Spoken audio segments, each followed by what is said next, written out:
for a healthy and long future.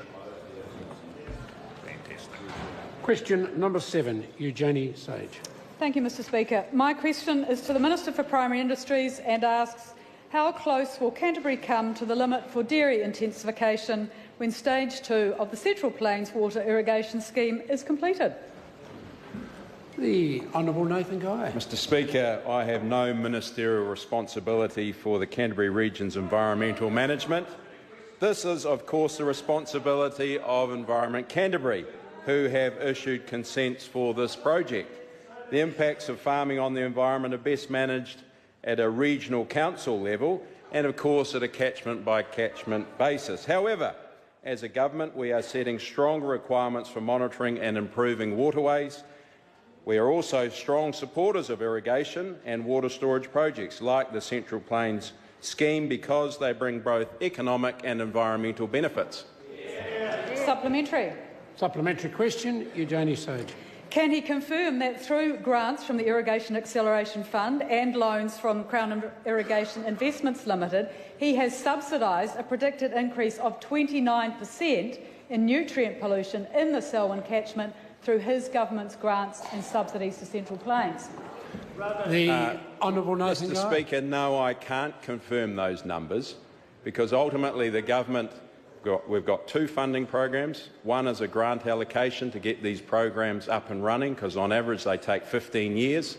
And then Crown Irrigation Investments Company, they may come in the end like they have on Stage 1, invested $6.5 million and then got that money returned back to them. Ultimately, it's about farmers making the investment. Supplementary. Supplementary question, Eugenie Sage. Does he agree with the OECD in its 2017 Economic Survey of New Zealand that, quote, initiatives that drive large increases in production, such as government grants and concessional financing for irrigation projects, are potentially in conflict with the need to maintain and improve the quality of the environment, end quote? The Honourable Nathan Well, Guy. Mr Speaker, when we came into government, there weren't national policy statements to do with improving fresh water. We've done a huge amount. We're now consulting with the farming community about fencing regulations to exclude the next stage of animals out of waterways on medium and rolling country. I can't agree with the member's assertion. Supplementary question, the Honourable Dr Nick Smith. Can the Minister confirm that water storage is critical to both growing horticultural exports and improving water quality? And can regions like Nelson expect to continue to lead New Zealand with the lowest levels of unemployment if the Waimea Dam project is scuttled? The Honourable Nathan Guy. Mr Speaker, that's a very good question from the local MP. Certainly I've seen a report that shows that 75 jobs at Waimea would be at risk from a local nursery owner if this proposed water storage scheme doesn't go ahead.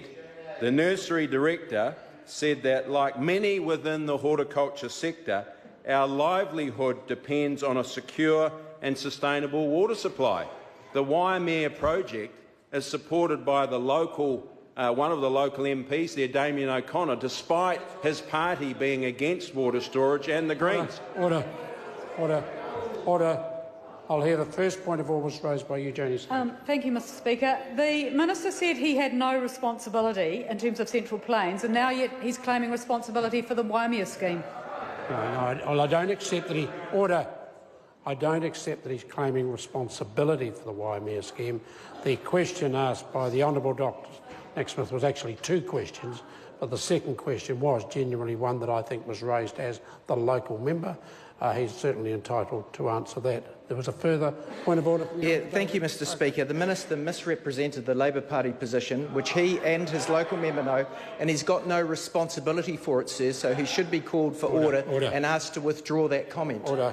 The second point is probably right. There is no responsibility from the Minister for any particular Labor Member of Parliament. As to the first point, as whether in the statement the answer given misrepresentation has occurred, then there's a very clear pathway to follow. Have a look at Standing Order 359. Sir, Point of order, the Honourable David. Sir, there's two issues here. If someone deliberately misrepresents, then that's a breach of privilege that has to go through that route, sir. The point about ministers not being able to ask or purport to answer for other parties is they have no responsibility for it, and their misrepresentation, whether it's deliberate or not, and whether it's a breach of privilege or not, is not to be allowed, sir. And that's why I suggest, sir, that he should be asked to withdraw. No, and the member, I'm not going to force a withdrawal, and the member's wrong in suggesting that when I mentioned Standing Order 359, that automatically leads to a breach of privilege. There is another process which has been used once very successfully here. If the member, a Labor member, feels that the comment has misrepresented the Labor Party position, I've given very clear guidance as to where to go. Further No, point of order, Mr. Speaker. Point of order.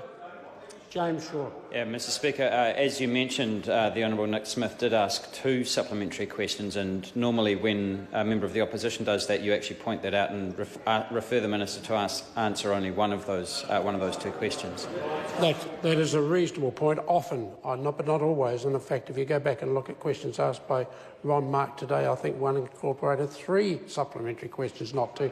Very often, I invite the minister to answer either one or other, and sometimes I give them the ability to answer both. In this particular occasion, if you go back and look carefully at the Hansard, as indeed I will, Mr. Shaw, you will find that the answer certainly only addressed the 2nd supplementary question. Order. Point of order, the Honourable Damien O'Connor. Given the minister's reference to myself, is it okay for me to say that that minister allows in dangerous animal diseases into New Zealand? The member will resume his seat. I've given guidance to the member, to Mr Parker. He should accept the same guidance. If the member's been misrepresented or think he has, have a look and get to know Standing Order 359. Supplementary question, Eugenie Sage. Thank you, Mr Speaker. Will the minister commit to ending taxpayer subsidies for Think Big irrigation schemes such as Central Plains Water that offer no protection from the future effects of climate change, drive dairy intensification and degrade our rivers and aquifers? The Honourable Nathan Guy. No, Mr Speaker. I find it sort of quite bizarre that the member's talking about climate change, because these projects are about rural resilience to do with droughts. And some talk about droughts as a result of climate change. So on one hand, here's the government supporting large regional water storage projects to get across the line to ultimately provide economic and environmental gains to rural New Zealand, and yet on the other side of the House they're moaning about climate change. Supplementary question, Marama Fox. Given the degradation of the nation's water bodies since regional councils took control of water management and water allocation system, how can the minister state that regional councils are best suited to protect and manage the environment? The Honourable Nathan Guy. Well, Mr Speaker, because that's what they've proven to do quite well over time. There are 18 catchments with restrictions to do with nitrates now. And of course they are the ones that allocate consents. And 72% of our rivers and waterways in New Zealand are swimmable, and we've got an aspirational target of seeing that improve over time. Question number 8, Barbara Kuriger. Thank you, Mr Speaker. My question's to the Minister for Social Development